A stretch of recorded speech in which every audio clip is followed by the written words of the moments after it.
Well, hello, and welcome back to Read Becca for my weekly chatty catch-up on everything I've read, everything I'm currently reading, and everything I'm looking forward to reading for roughly the current week.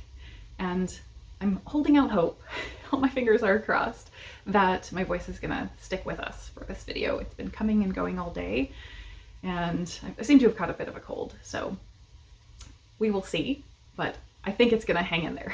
So that means we kind of probably need to get through this somewhat quickly. So let's dive into the books I read. First, I read How to Be Eaten by Marie Adelman, and I'm so glad I finally got to this. This came out, I think, 2022 and was very much on my radar before it came out, and then I just never got to it. And it's such a weird reading experience because it's so uncomfortable to read. And the whole time reading, really about the midpoint, I was sure that I was going to get to the end and be like, you are the villain of this story as the reader. The last page is just gonna be, what is wrong with you? Why did you keep reading this? It's a very condemning of the reader, of the public, really, because this story is set in a contemporary reality, real world, and yet we are following women who have joined a support group for trauma survivors, who are all the characters of fairy tale stories.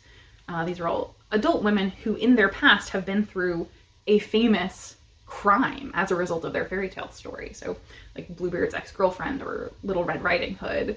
So they've been through this great trauma and now they're joining the support group together, and they're very different women. They don't all agree with how they're processing their trauma, but it's them talking through their stories. And these are very deeply, deeply grim, unsettling stories. They're both a more realistic and realized version of the story, while also still having very definitely unreal things. So like the Little Red Riding Hood story, it is a wolf, but it's also kind of an anthropomorphic, humanized version of a wolf. And there are certain analogs to things that would happen in reality in the sort of dynamic. So there's certainly a social commentary aspect very, very prominently to every single story. And what this is tackling through these stories so much is about the lack of agency that victims have in their own story. Once their case becomes famous or once their case becomes known, even after coming out of the trauma, they're being re-traumatized by their story over and over and over, by public perception, by the perception of who they are, of how they behaved in a situation, whether they should have done something different or whether they were making it up. So much of that plays through, and that they sort of lose control of their story. Things like social media and true crime are lightly touched on. They're not really directly tackled, but they are certainly prominently present in what this is handling. And so I would say, don't go in if you really have a lot of triggers, because this is super duper grim and graphic. You're talking about everything from graphic violence on the page to things like eating disorders. Very internal mental and emotional trauma is tackled in real nuance and depth, but from that internal rather than an external perspective. So you're going to go through it. So I just really, really enjoyed what this was doing, and that it was so very confronting to the reader about what you're reading, but also it was kind of page turning. It was hard to put down. So even as I'm sitting there going like, oh, is this book gonna like tell me off for having read it? I still didn't want to stop reading it. And I kind of felt like that was the carrot and stick leading you toward what you're gonna get in the end. And yeah, I found this very, very powerful. So I'm really glad to have read it. And I would also say, if you have read this or you do read this and you enjoy something like this, I would really strongly recommend Any Man by Amber Tamblyn, something I don't think I've ever seen anybody else on BookTube read. It is a story similarly in contemporary setting, but without fantastical elements, about men who are victims of a serial rapist. And there is a support group element to that as well, but it is massively also tackling public perception and the social media reaction to that. So both very, very good books. Moving on. Next one is Annihilation by Jeff Vandermeer. And I don't know how much I want to talk about this one here, because I think I'm motivated enough that I'm going to be reading all 4 books in the Southern Reach quartet now. And so I reread this. I've read this before, and I very, very much enjoyed it. I knew I was going to love it. But this is very weird science fiction following scientists who are going into a strange bubble off the coast, basically, that needs investigating, needs scientific investigation, because something weird is happening there and it seems incomprehensible. And incomprehensible is really the main aspect of this. It's kind of leaning toward cosmic horror, where mainly what you're trying to get out of this is not necessarily answers so much as experiential. So I think what I will talk about with this is that I did actually rewatch the movie as well this week. So I had both read and watched before, but more separately.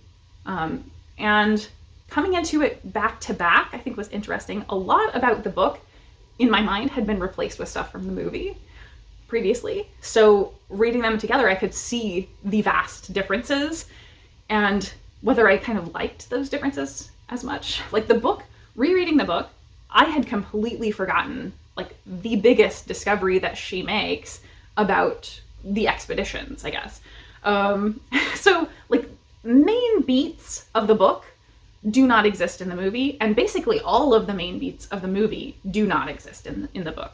Much more like the them traveling kind of stuff is the stuff that's overlap, really. And I would also say that where what I just said about this sort of being incomprehensible and the scientific elements, there isn't a lot of overlap there, where you can kind of get there with this and it's not hitting you over the head. In the movie, it really is hitting the viewer over the head with the science stuff, in going, here, let me show you this very simple science and you get this, right, as the viewer. And then it just keeps repeating that and like stringing you along and be like, yeah, you remember this science we told you about? And it leads you to a point where it's like making you get it before the scientists get it in terms of what's going on scientifically. So it is making an effort in the movie to really give a specific scientific explanation for what's going on, whereas the book doesn't really care about that.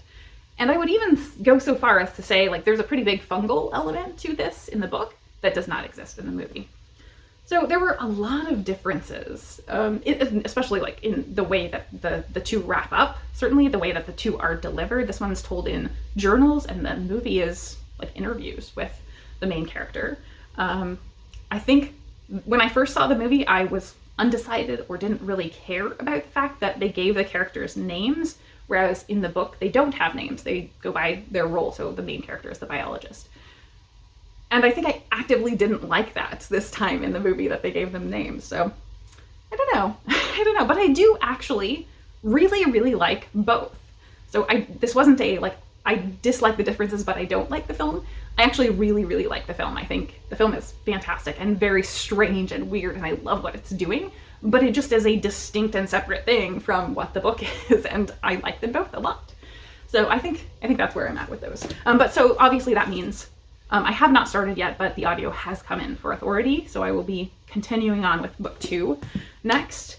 And I think that takes us to a DNF, and this is Unconquerable Sun by Kate Elliot. This is a big, chunky, epic sci-fi, and there's not anything actively bad about this, even for me to stop. I'm at like 200 pages in exactly, and I just decided, I realized at the 200 page mark, I, number one, don't really get what is going on in terms of the political drama and conflict. I still, after 200 pages, feel like I know as much about it as I knew when I started the book. There are kind of 3 factions, but I don't know why they're in conflict or what's motivating any of them. And I think motivation is really what's lacking here for me. I also don't feel the motivation behind any characters. There have been some big things that have happened, especially in the last couple chapters before I got to that 200 page mark, but I still, like, those are going to incite things to continue to occur and the conflict to continue. But why did those things happen? Like, how did we get here is really what I'm lacking. And I do appreciate that the author is very much more show than tell, but I need to be shown a lot more. I need the roots of where this conflict came from. I need to understand the characters and why they are on whatever side they're on. There's a lot about this military academy, but I feel like every time we're there, it's sort of the same and we're not getting a progression of anything that's playing out. in any part of this, really. So I don't feel like I got to know the world really much better. I don't feel like I got to know the political dramas and conflicts much better, or the characters much better. In fact, as we were going along, I very often couldn't initially tell which character I was with as we were jumping between characters over the chapters until they were specifically named, which is not great. So nothing overly bad, just nothing to invest me in this to continue for another 300 plus pages. So unfortunately, I'm going to be setting this aside and probably not picking it back up, though I am open to it if I hear fantastic things. But I'm just not inspired right at the moment. Lastly, for books, I have The Air Affair by Jasper Fforde. I think I mentioned this one last week, but I am almost done. I think I have 3 chapters left. And so nothing to really update on that one. But that and Authority are what I will be focused on this week, most likely. And then onward to what I watched this week. I already mentioned Annihilation. And then I watched another movie as well. I watched Nandor, Fodor, and The Talking Mongoose. So I went to this mainly, well, obviously because of Talking Mongoose, but also Simon Pegg is Nandor Fodor. And it's a very strange movie. Small cast, so I would say Simon Pegg, Minnie Driver is his assistant, and then Christopher Lloyd, I think. I will put it down here if it's not Christopher Lloyd, is the other kind of major player in the movie. But so Nandor Fodor is a parapsychologist, but really he's more of a skeptic. So he mostly goes around debunking paranormal phenomena in historical England, and hears about the situation on the Isle of Man, where there is this talking mongoose, but no one ever seems to actually see the mongoose, but everyone has a story about this mongoose, and it's very, like, sort of fantastical, and gives them these amazing life insights, or says things to them that it couldn't possibly know, things like that. And so it is this very sort of magical, whimsical story, while also, like, you have Simon Pegg being this very hard-nosed skeptic about things. And so there's a duality there, but I'm not sure I liked where this ended up at all.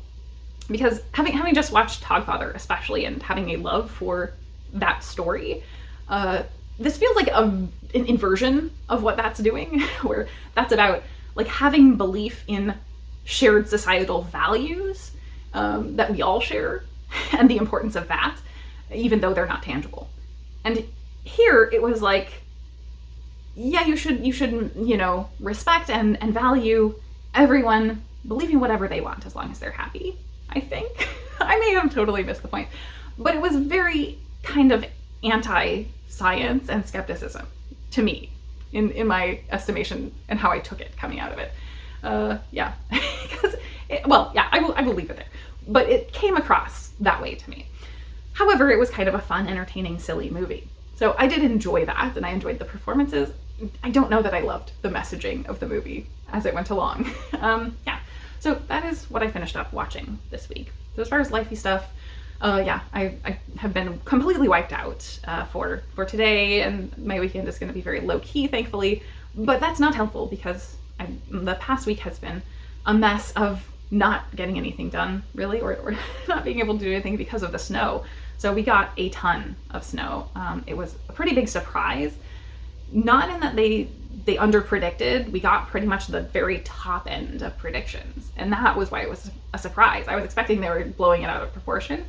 So I think last Saturday, I want to say I filmed right after I got home. So I had been out doing stuff last Saturday morning, and already things had been hitting west of us. So a lot of shipments and stuff to stores were not doing well, and people were making runs on the stores for a couple days leading up to what we were supposed to get Saturday night in terms of snow.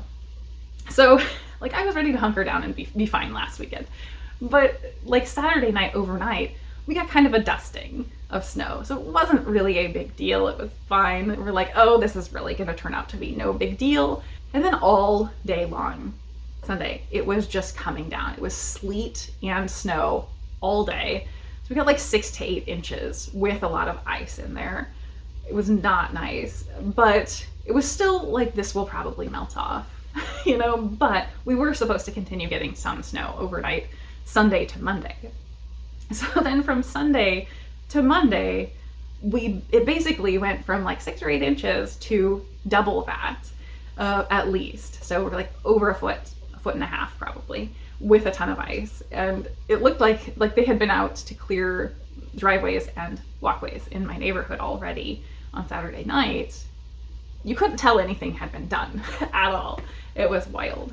So there was a lot of snow, and basically everything shut down Monday, Tuesday, pretty much. You know, like the library was closed, all the shelters were closed, and they were just trying to keep everyone away. I know the library thought they were going to be able to open midday on Tuesday, but things were still just so not cleared because it had snowed so heavily. So there were like drifts from the plowing that are as tall as me out front right now. It's wild. So Monday was not great, but I was hunkered down. And I had been thinking like it was not going to be a big deal, but it pretty much locked everything down. So by like Thursday, things were finally back to normal for the most part, but then we were supposed to get hit again with more snow on Friday. So again, everyone was running on the stores, and most stores had not even gotten shipments to refill their shelves. Like I went to Aldi and they had not gotten any bread since the week before. So all their bread was still gone. Like they hadn't even lost it because people ran on it. It was just not refilled. But so shelves were pretty empty, but they still had a good amount of stuff. But Friday, then we got another 2 or 3 inches of snow. And that was again on the upper end of what we were expecting. We were supposed to get hardly anything. So it has been a very snow-filled week. And because it was so cold, we've been well below freezing the whole time. Because it was so cold, Friday, everything shut down again because it was just really coming down the whole day. So that 3 inches was over the course of the daytime. So 3 days out of this past week were basically just shut down. And then on top of all of that, completely separate to the snow, we also had a National Day of Mourning declared for Carter's passing, the former president in the US. And so that, for me, really impacts my job because the stock market's closed, and that directly is most of what I deal with. So we had nothing happening because of that, but yet I still had to work. I didn't get the day off. So it was a very weird, just completely discombobulated week all around. Everything felt off. So that pretty much has been it. It's been being trapped here, doing nothing, and a thankfully kind of quiet week. And then now, of course, getting sick, despite the fact that I barely did anything. So yeah, it's been an odd one. Yeah, so I think that is all. I am not sure if I will put up some footage as I was talking of snow stuff, but definitely I will put a longer clip of Roux, my cat, taking an exploration trip out into the snow because he has to go inspect it whenever it happens. So I will make sure to include that at the end of the video. So I think other than life stuff, I do have a couple of recommendations of videos that I saw this past week that are not from this week, but I think flew under the radar. So if you missed them, you should check these out. So number one is Tiffany of Towering TBR. Really wonderful video on Small Rain by Garth Greenwell, who is an author who was on my radar very, very much, and I have kind of wanted to read from before. But I've seen nobody really talking about Small Rain other than anticipation for it. And apparently it very much was really high quality and exceptional. So Tiffany did a great standalone review of that book that really sold me on absolutely wanting to get to it. So yeah. And then the other one is Rachel Morrow did a Hanukkah video, or a series of videos edited together for every night of Hanukkah, reading a short story, discussing what she thought of that short story. So I really enjoyed the insights. They were kind of timely and very topically relevant to Hanukkah. And so, yeah, I just enjoyed hearing Rachel's insights and the Hanukkah tie-in. So definitely check those out from my week's video watching. So I think that is all for my video today. This was not as quick as I would have hoped, but my voice has indeed hung in there, so we made it, guys. I once again am so pleased that you have joined me for my weekly catch-up, and thank you so very much for watching. It is snowing and sleeting, and we just got house-shaking thunder and lightning. Ripley is a little shook. She does not know what's going on.